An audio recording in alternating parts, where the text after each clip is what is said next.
Living with ADHD can be a challenge, and dating with ADHD is definitely a challenge, we've heard many of you say. But finding the right care and proper tools needed to succeed can be life-changing. Done is an online ADHD care platform that can get you all the resources you need to help manage your ADHD. Online visits, refills, and a 24/7 care team made for you. In just 1 minute, Done's online assessment can help kickstart your ADHD treatment journey. With experienced clinicians, worry-fill refills, and online visits, you can start getting personalized care as soon as today or tomorrow. So contact an expert team that can help you around the clock and get a personalized treatment plan just for you. Here's how you do it. Take a free 1-minute assessment and book an appointment with a licensed ADHD clinician as soon as the next day. Get continuous care, one-click refills, insurance coverage, and 24/7 care team support with Done for just $79 a month, and pharmacy copays as low as $0. Visit get.donefirst.com/podcast to learn more. That's get.donefirst.com/podcast to learn more. Done. Turn ADHD into your strength. The Dateable podcast is an insider's look into modern dating that the Huffington Post calls one of the top 10 podcasts about love and sex. On each episode, we'll talk to real daters about everything from sex parties to sex droughts, date fails to diaper fetishes, and first moves to first loves. I'm your host, Yue Xu, former dating coach turned dating sociologist. You'll also hear from my co-host and producer, Julie Krafchick, as we explore this crazy dateable world. Brunchables, welcome back to Brunch Talk by the Dateable podcast. We hope you're enjoying your brunch or dinner or midday drink, whatever you're doing or having in your mouth. It's none of our business, but we hope you're enjoying it. Now we got to After Dark. Here we go. I love whenever you say brunchables, it makes me think Lunchables. That's Lunchables, exactly yeah. what goes to my mind every time, but it does give me a chuckle. I like Lunchables. Well, It's like the most processed food you could ever give your kids, but it's delicious. it's efficient. That's for sure. Yep. It's all in that little box. But yes, we are also efficient here. We get right back down to business and give you what you're here for. You know, every brunch talk, it starts off maybe, I'm just thinking about like the brunch you go to friends. Like it's, you know, the how is everyone doing? And then it just shoots right into let's get into what's going on in our love lives. Yeah. Everyone's doing the small talk just as a courtesy, but nobody really cares. Like, no one's like, oh, what did you do? How's work going? What'd you do last night? It's more like, okay, come on, let's get to the dirty stuff. Yeah, the gossip, the juicy good stuff. Yeah, I remember the brunches that we would have. And if someone would small talk for too long, I would literally get mad. I would just like, I think we can move on from this. You know, I think we've talked about our work enough. Don't you know why we're here, people? Yeah. Yeah, Right. It's brunch, okay? You save that for your friends from Monday through Friday. Don't do that here. Save that for your FaceTimes, you know? This isn't brunch worthy. Zoom calls, that's it. And those people never got invited back to brunch. Yue and I used to have this tea group. Yes. And I yes. feel like those people circled out real fast. Yes. Yes. Well, I mean, you get two groups of people. You get the ones who are there thinking it's just brunch. And then you get the people who are like in the inner circle knowing it's more than brunch. So when you have the people coming in with different expectations, yeah, it's time to end that brunch early and then take it elsewhere. That's how you can see if they can hang, right? That's You know, true. Just throw them That's a true. curveball once they're there. Tell me what was in your mouth at 5 p.m. yesterday. Just start there. Well, okay. How do we go from here? You know, there's no we coming can't. out of that. There's no transition. We're just going to do it. We're going to go straight into this question if everyone's ready. Let's do it. No bullshit. No small No talk. bullshit. No small talk. Let's just get right into the question. The question is, how do I get better matches on dating apps? Yep. And for more context, the listener that wrote in said, I feel like I get enough matches on dating apps. If anything, it's too many that it's hard to sift through all of them, yet none of them end up being people I want to actually date. How do I zero in or get better quality matches while I'm on dating apps? I just picture some men listening to this just cursing at their phone, because I understand statistics show women do get way more matches than men do on these dating apps. And I guess it can be overwhelming or underwhelming for men and overwhelming for women. The first thought I have, like, Julie, I don't know what you think about this, is like, if you're getting all those matches, it means that you also like them, right? You swiped on them too. So it's a conscious decision that you're swiping on all these people who, turns out, most of them are not a good match for you, right? Yeah, the only thing I can think of, and we talk about this sometimes, is that there's only so much you can get from a dating profile. So maybe this person, and I've been there before, is that you put a wider net out, but then you got to filter somehow. There's no way you could just go out with every person if you're going to do that strategy. So personally, I think the best filtering can happen in the conversation, not on the actual profile. So I don't think it's wrong to necessarily have a lot of matches, but not to get discouraged when every match doesn't become someone you want to date. I think you just need to view it more as your process, and actually whittling down the matches can actually be more beneficial because you don't get as burnt out. You're not dating and going on date after date. Personally, for me, and we've heard this from a lot of people as well, when I had less matches, I actually found that it was with people I want to date, opposed to when I was doing more of the serial dating piece and just going out with everyone. So yes, I'm sure there's some people that are saying, I don't have any matches and this is discouraging, but I do see it goes to both sides of the spectrum here. It can also be overwhelming when you have a lot of matches, but at the same time, we also hear that a lot of people on dating apps don't initiate convos. They don't talk. That's a good way to reduce your matches, right? If you put something out and no one responds to you, that person is no longer a match. It's not, what about this person? Sometimes we gravitate still to the people that aren't showing us who they are. Let's use that as a way to filter down. I do think that if you're getting a ton of matches, it just means your profile is not discerning enough. And no, we don't have to put that much time and effort into our profiles, but you seem to appeal to the masses. And end of the day, we're just looking for that one quality match. So it's not really about the numbers. It's not a numbers game in any of this. Something I would consider doing is to make your profile more discerning. Yeah. Is there something more you can put in there that can shoo away the people who are not a good match for you?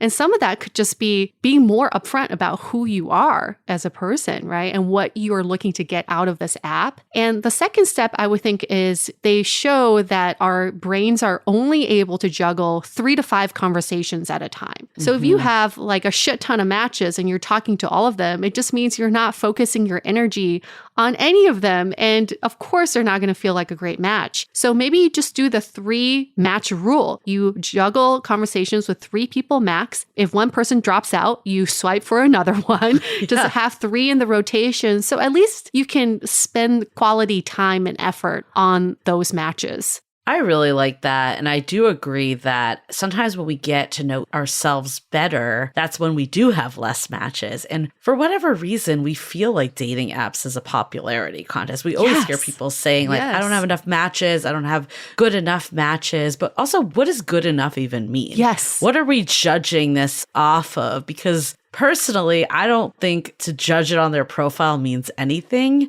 I would judge it more like, if you say that you want to do a video call, does this person follow through and is willing to do it? If they're not willing to do it, then let's not even view that person as a match, right? That's a way to get your matches dwindling. And I love this. Let's keep 3 to 5 people on rotation at all times. And, you know, if we can get really clear, like, hey, I want someone that's consistent, but we have one person that's messaging every now and then, never committing to an actual plan, never committing to do a phone call or video, they gotta go, right? Yeah. Time to leave the rotation. Part of the filtering process is, I'm going to throw it back to you. Are you a quality match? Would someone qualify you as a quality match? And a way to think about that is every time you communicate and reach out to the matches that you have, you be that quality match. And if someone's not responding back to you, they're not carrying on the conversation, they're not progressing this messaging, then you get the hell out because you're a quality match and they're not being met. But don't level down. You got to level up. When you level down, all you're going to see are bad matches. Doesn't mean those people are necessarily bad matches. Maybe it's just energy matching energy. Well, the problem is, we've called it this before, the settling paradox, is that no one wants to settle, yet they won't settle for anyone that doesn't meet certain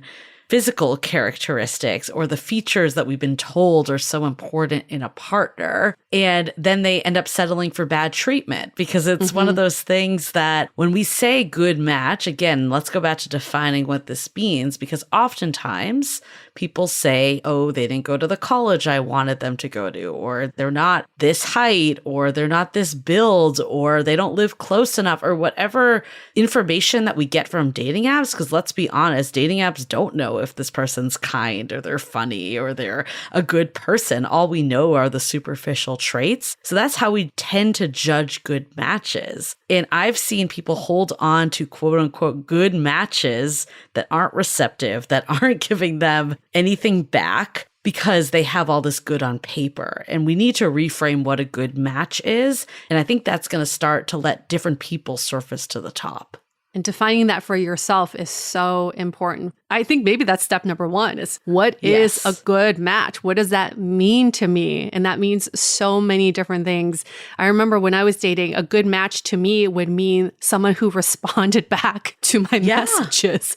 That's terrible. Like, can we raise our standards a little bit, right?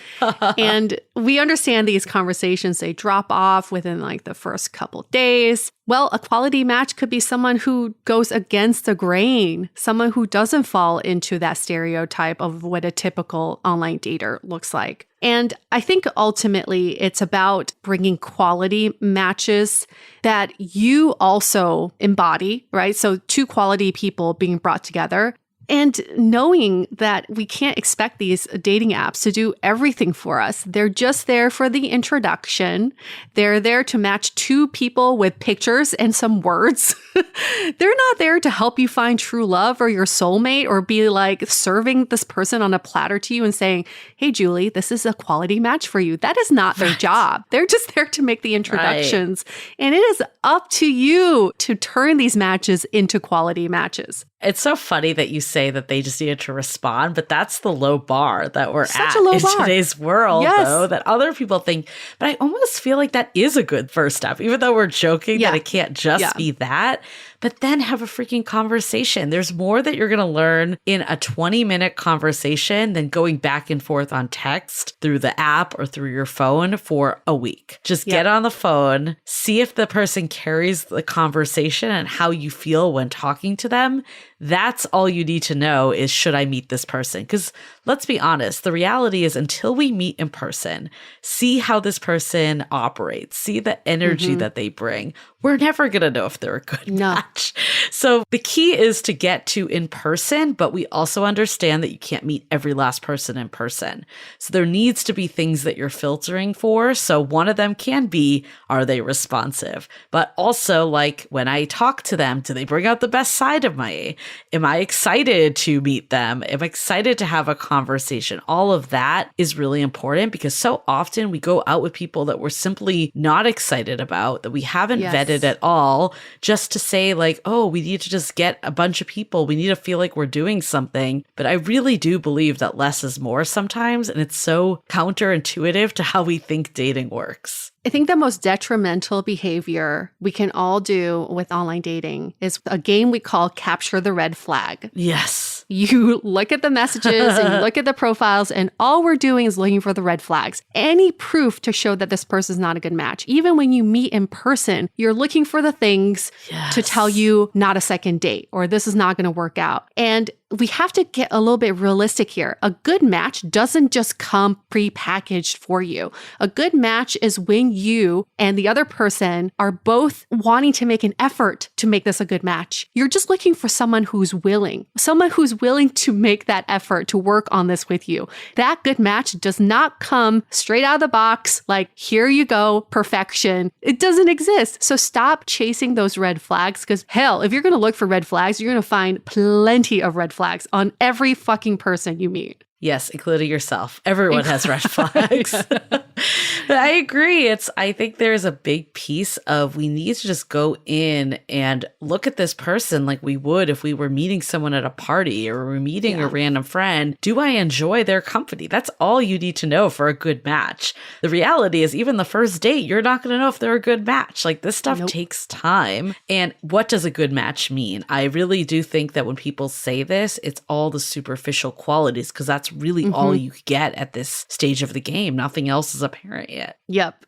Let's hold that thought for a quick message. This episode is sponsored by Via. We all know there are things that can help set the mood in the bedroom, but did you know a little THC could also do that? Yes, Via has developed a unique blend of pleasure-enhancing cannabinoids, libido-strengthening herbs, and a low dose of THC all into one mind-blowing gummy called High Love. This gummy, wow, it will awaken your senses, increase blood flow, and intensify any sexual experience. I've been pleasantly surprised by the High Love gummies because it is just the right amount of THC for me to have a good time without feeling sleepy. And hey, if THC is not your thing, Via also offers a wide array of other gummies without it. And everything legally ships in 50 states with discreet packaging directly to your door. So if you're over 21, you can get 15% off and a free pack of award-winning Dreams THC plus CBN sleep gummies with our exclusive code DATEABLE at viahemp.com. That's VIIAHEMP.com. Let the gummies work their magic. Head to viahemp.com and use the code DATEABLE to receive 15% off and one free sample of their Sleepy Dream gummies. That's viahemp.com and use the code DATEABLE at checkout. Take your passion and pleasure to a whole new level with High Love from Via Hemp. As you know, I recently left my corporate job and I've been in total recovery mode, all about self-care. One of my new routines is the nighttime shower before bed. There's just something about washing away the day and that reflection that's been super helpful for me. I've been using one of our partners, Osea's Mega Moisture Duo. This combo body oil and body lotion are so freaking incredible. It literally feels like I'm at a spa. I realized that the secret is seaweed and other skin level ingredients that are normally reserved for face products. And that's why I was so excited when Osea became one of our partners. And, we're so grateful for partners like this because one, they keep the show going, but they're also super good for all of our listeners and for our own well-being. So if you want to have that nighttime bliss like I am doing, you can get 10% off your first order site-wide with code DATEABLE at oseamalibu.com. You'll get free samples with every order and free shipping on orders over $60. So head to oseamalibu.com and use the code DATEABLE for 10% off. Let us know which products you end up going with. Share them in social. Super excited to see what you end up choosing.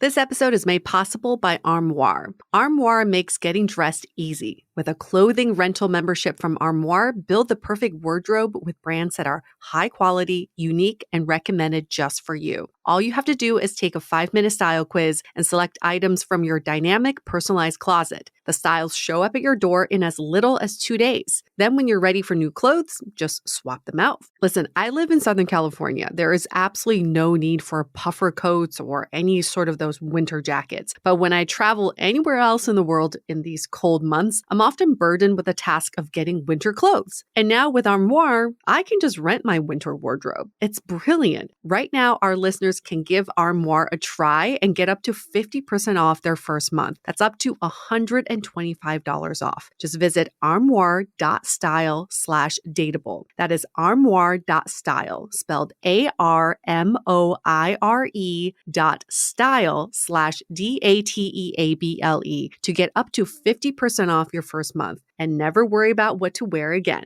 Try Armoire today. Thinking back to the time when I had a fake profile to catch Julie's ghost, and in the process of trying to find the guy that ghosted her, I had many conversations with people I matched with a fake profile. And I have to say, because I wasn't looking for anything, I wasn't looking for red flags, they were all great matches.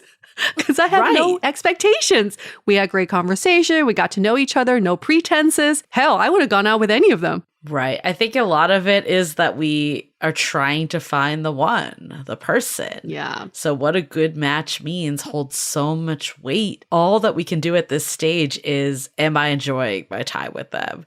You know, we always talk about how like draining dating apps are. I think a good match is someone that you're having a fun convo with. That's my personal opinion of a good match at this stage. Yeah, maybe that's a good barometer. Does this person drain my energy? And if they don't, that's a pretty good match. Let's explore where this goes. Some people can really suck your energy even through messaging, which is quite the talent.